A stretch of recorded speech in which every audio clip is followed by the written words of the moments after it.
Muito bem, gente. Olha, o direito de família é a área que mais demanda a atuação da Defensoria Pública de São Paulo. Aqui no quadro Fala Defensoria, já conversamos sobre casamento, regime de bens, divórcio, pensão alimentícia, tanta coisa, né? Hoje, para darmos continuidade, então, no esclarecimento à população sobre seus direitos básicos, vamos conversar sobre poder familiar e guarda de filhos, Mari. E põe assunto polêmico aí, hein, Arthur? Para explicar mais sobre esse tema, o quadro Fala Defensoria de hoje recebe a defensora pública Gisele Souto, que também é assessora especial da qualidade do atendimento da Defensoria. Bom dia, Gisele, seja bem-vinda. Muito bom dia a todas e todos que nos assistem. Gisele, como nós começamos falando, então, esse é um dos principais motivos pelos quais as pessoas procuram os serviços da Defensoria Pública. Sim. Justamente, é sobre essa questão de litígio, de guarda de filhos? Sim, a maior parte das pessoas que nos procuram da área de direito de família refere-se a divórcio, guarda, visitas, são questões realmente que envolvem filhos. O que seria esse poder familiar? O poder familiar é um conjunto de deveres e de direitos que os pais têm com relação aos filhos. São exercidos pelo pai e pela mãe conjuntamente, não tem prevalência de um sobre o outro. A palavra da mãe não sobrepõe a do pai, assim como a do pai não sobrepõe a da mãe. Muito bem, e aí também quando a gente fala em guardas de filhos, né, tem aquela questão, sempre tem que acabar no litigioso? Não necessariamente, né? Não necessariamente. O ideal é que a própria família busque uma solução amigável para o conflito, porque sempre a família tem que buscar o que é melhor para a criança, até para não criar uma falsa expectativa. Então, sempre quando as famílias chegam à defensoria, nós orientamos sempre. Vamos tentar uma composição, vamos tentar um acordo, porque levar isso ao Poder Judiciário, a gente sempre orienta, é um terceiro que não conhece a família, não conhece a criança, é um juiz, não conhece nada da vida daquela família e vai decidir sobre isso. Então, seria muito melhor, ninguém melhor do que a própria família para decidir sobre a continuidade desses vínculos, desses laços, como essa dinâmica familiar vai se dar a partir dessa separação.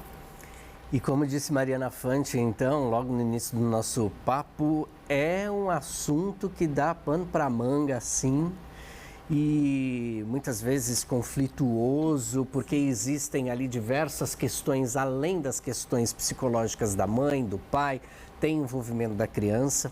A gente falou agora há pouco sobre a questão do poder familiar, mas também tem uma outra diferença que a gente poderia trazer, então, a guarda, qual que seria a diferença? Isso. O poder familiar é aquele poder que ele surge com o nascimento dos filhos ou com a adoção, no caso, né, de filhos adotivos. Nesse momento surge o poder familiar, que é esse conjunto de direitos e deveres do pai e da mãe. Dever de cuidar, de educar, de sustentar, então de proteger a criança, né, o filho.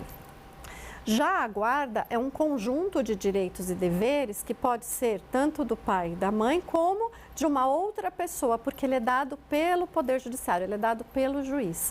Então, muitas vezes, essa pessoa substitui o pai ou a mãe nesses direitos e deveres, né, de cuidado com a criança. Então, essa é a principal diferença. O poder familiar é do pai e da mãe e a guarda pode ser dada, inclusive, a um terceiro, que serão direitos relativos à convivência, mais do dia a dia da criança.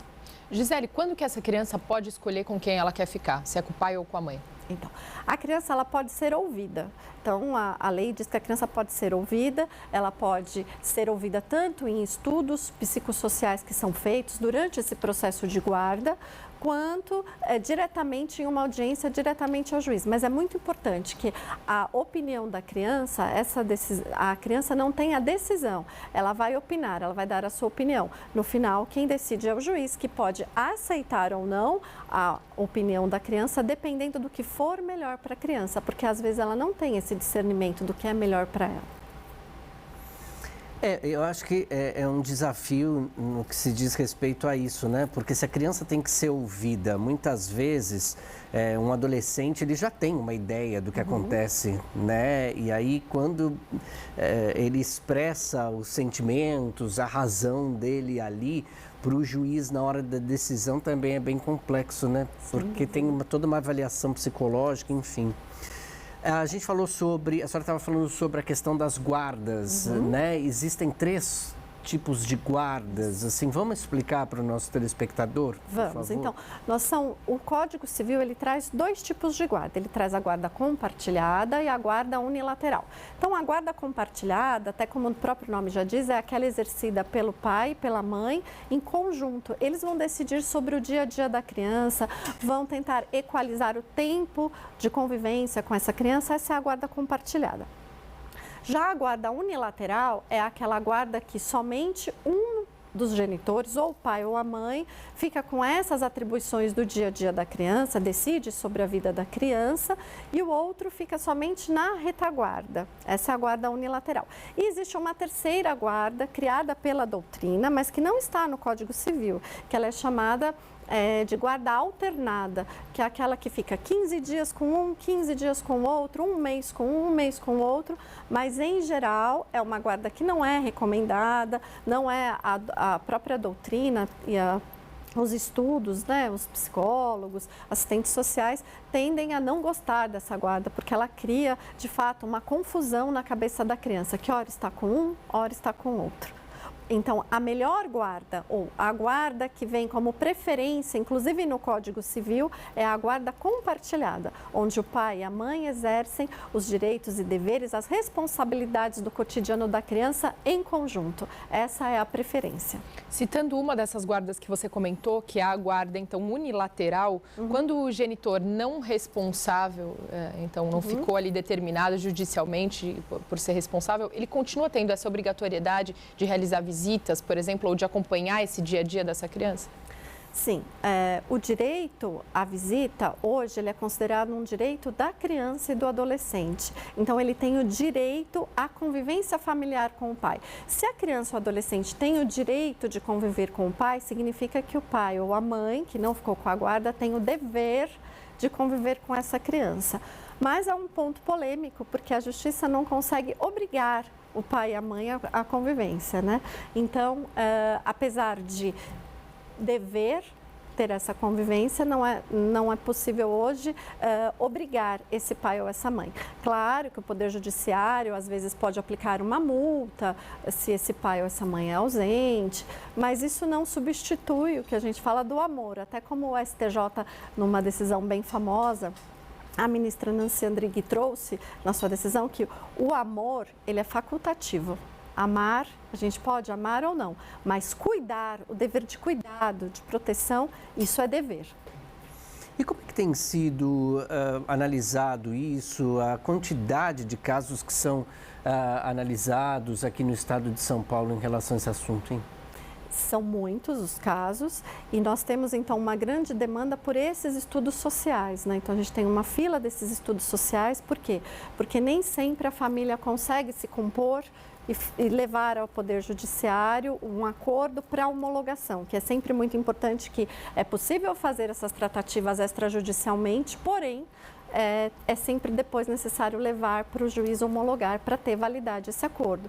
Então, a Defensoria sempre incentiva, porém, pelo número de ações propostas e os laudos, necessidade de laudos, a gente tem uma fila desses laudos e, às vezes, uma demora, processos que se arrastam na Justiça. Por isso, por isso a importância de uma composição, de um acordo. Agora, Gisele, a gente sabe que muitas vezes esse litígio entre os pais acaba acarretando em alguns direitos que não são resguardados para essas crianças, como a educação, ou pelo menos a plenitude de alguns direitos, né?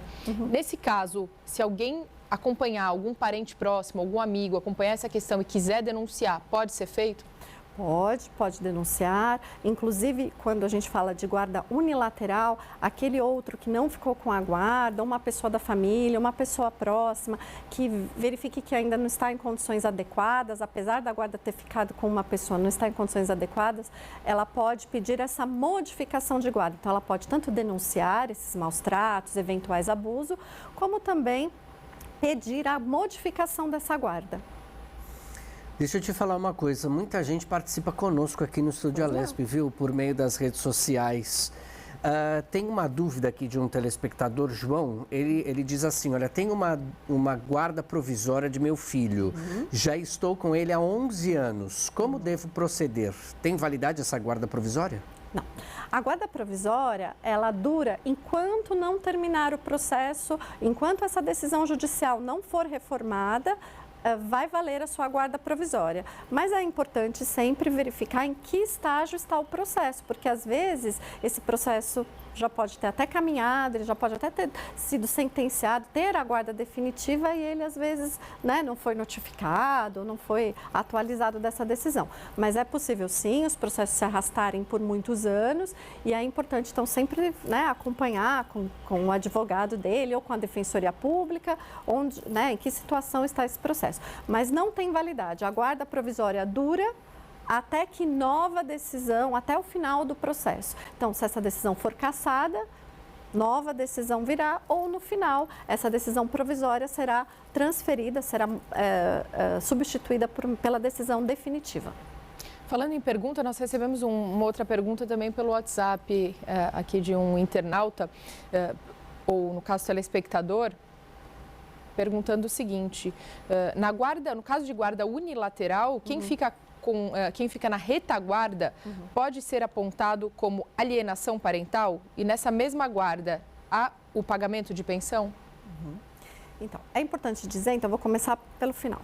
É importante dizer que o pagamento da pensão alimentícia, ele é feito em todos os tipos de guarda, tanto na unilateral quanto na guarda compartilhada, porque o dever de sustento faz parte do poder familiar, como nós começamos a conversar. Então, na guarda unilateral, aquela pessoa que fica com a criança, ela já paga os alimentos in natura, porque ela vai vestir, vai alimentar, então ela já paga, e o outro, então, deve contribuir com o pagamento da pensão alimentícia. A senhora estava falando sobre a questão também da guarda compartilhada. Muitas vezes existe essa guarda compartilhada, mas aí a criança ou adolescente, enfim, acaba ficando mais com um dos genitores, né? Como é que se dá essa realidade? A guarda compartilhada, então, ela vai ser a divisão do poder, da decisão do pai e da mãe na relação dos filhos com a sua vida do cotidiano. Então, médico, dentista, escola, as decisões, viagens, essas decisões todas serão compartilhadas entre os dois. Essa criança vai ter uma residência base, que é uma residência que pode ser paterna ou materna, e o direito de convivência, que são as visitas, né? O direito de convivência pode ser livre ou regulamentado em dias da semana, em finais de semanas. Sempre um vai conviver, pode conviver mais do que o outro. O ideal é equalizar, mas sempre um vai conviver mais do que o outro. Mas isso não significa que a guarda é unilateral, porque as decisões são tomadas em conjunto pelos dois, pelo pai e pela mãe. Essa é a diferença da compartilhada com a unilateral. Poder de decisão sobre a vida do filho.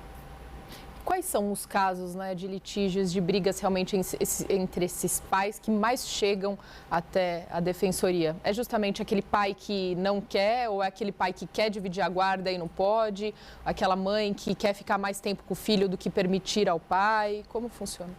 Tem de tudo. Todos esses tipos de litígio chegam à defensoria, mas o mais comum são mães querendo regularizar a guarda, né, em razão da separação, em razão de terem ficado com as crianças, com os filhos. Então, esse é o padrão que chega. Mas temos também casos em que não há o direito de visita garantido, onde aquele que ficou, seja o pai, seja a mãe, não deixa visitar. Temos também as questões onde, apesar de ter um direito de visitas, né, o direito à convivência estabelecido, o pai ou a mãe não cumpre o direito. Então, temos de tudo. E aí quando não cumpre o direito, né, gente? Porque aí é tão delicado essa questão, gente, é muito complexo. Como eu já disse, envolve uma questão psicológica de um lado para o outro, enfim. E a criança sempre acaba sofrendo, infelizmente. Como é que fica o acompanhamento nesse caso por parte da Defensoria Pública? Então, a Defensoria Pública, ela acompanha essas situações, tentando cumprir esse direito de visitas, né, direito de convivência, levando ao Poder Judiciário, podendo pedir multas, né, que são as astrentes, que são as multas, para que aquele que faltou com esse dever de convivência, mas infelizmente, né, voltando na decisão do STJ, o amor, ele é facultativo, a gente não consegue obrigar. Então, de fato, é uma questão que tem que ser acompanhada. Essas crianças, às vezes, precisam de acompanhamento psicológico pela ausência, né, de uma das partes que deixa de conviver. Mas a Defensoria atua tentando fazer, na medida do possível, cumprir esse direito, já que o amor é facultativo, né? A gente não consegue obrigar ninguém a amar o outro. Sem dúvida. Nós conversamos com Gisele Souto, defensora pública. Mais uma vez, muito obrigada, Gisele. Eu que agradeço. Muito obrigada. Foi um prazer estar com vocês. Obrigada.